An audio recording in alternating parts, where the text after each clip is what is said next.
అనకాపల్లి జిల్లాలోని Devarapalli wholesale కాయగూరల market ఏదైతే ఉందో దీనికి 100 ఏళ్ళు చరిత్ర కలిగినటువంటి కాయగూరల మార్కెట్ ఇది.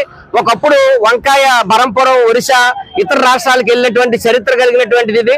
ఇక్కడ దేవరాపల్లి వంకాయ అంటే అత్యంత పేరు కలిగినటువంటి మార్కెట్ ఇది. దీన్ని ఈరోజు దళారీలు ప్రభుత్వం నిర్వీర్యం చేసి రైతాంగాన్ని ఈరోజు సర్వనాశనం చేసేటువంటి పరిస్థితికి ఈ రోజు పాలకవర్గాలు తీసుకొచ్చాయి. ప్రధానంగా ఈ రోజు టమాటా సీజన్ అటువంటిది ఈ రోజు వచ్చింది. టమాటా సీజన్ లో రైతులు ఎకరాకి 30,000-40,000 రూపాయలు పెట్టుబడి పెట్టి టమాటాలు పండిస్తే వాళ్ళేమో ఇక్కడ మార్కెట్ తీసుకొస్తే కొనే నాదుడే లేడు. 30 రూపాయలకి 50 రూపాయలకి టమాటాలు ఈ రోజు దళారీలు కొనేటువంటి పరిస్థితి ఉంది. ఒకవేళ దాచుకుందామంటే ఇక్కడ కోల్డ్ స్టోరేజ్ కానీ నిలువ నీడలేటువంటి పరిస్థితి.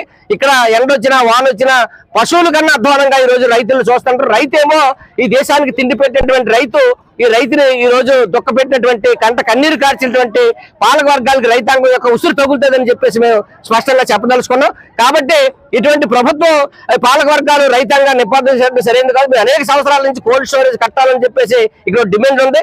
కోల్డ్ స్టోరేజ్ లేదు, ఇక్కడ నిలువ నీడ లేదు, వర్షం వచ్చినా ఎండ వచ్చినా తీవ్రమైన ఇబ్బంది. ఆశీలు మాత్రం ఈ రోజు విపరీతంగా డబ్బులు వసూలు చేస్తారు, వీళ్ళకి నిలువ నీడటువంటిది ఏర్పాటు చేయరు. కాబట్టి ఆశీల డబ్బులు కూడా రాక ఒక రైతు ఈ రోజు టమాటీలు రోడ్డు మీద పోసేసి మాకు ఇక్కడ టమాటీలు పండించడం పశువులకే వదిలేస్తాను, కాబట్టి ఇది అత్యంత దుర్మార్గం, రైతాంగాన్ని ప్రభుత్వం ఆదుకోవట్లేదని చెప్పేసి ఇక రెడ్డి దేవుళ్ళు అనేటువంటి వ్యక్తి వెళ్ళిపోయాడు. కాబట్టి ఈ రైతాంగాన్ని ఆదుకోసేటువంటి పూర్తి బాధ్యత ఈ ప్రభుత్వం మీద ఉంది. కాబట్టి ప్రభుత్వం గుర్తించాలి, ఈ మార్కెట్ ని గుర్తించి ఈ రోజు రాష్ట్రంలో అంతర్జాతీయ మార్కెట్ గా ఇది ఉంది.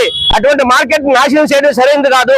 దళారీలు నివారించండి, ప్రభుత్వం కొనుగోలు చేయండి, మద్దతు ధర ఇవ్వండి, నిలువ నీడవండి, వాళ్ళు కోల్డ్ స్టోరేజ్ కట్టండి, రైతాంగానికి ప్రోత్సహించండి అని చెప్పేసి ఈ సందర్భంగా మేము తెలియజేస్తా ఉన్నాం.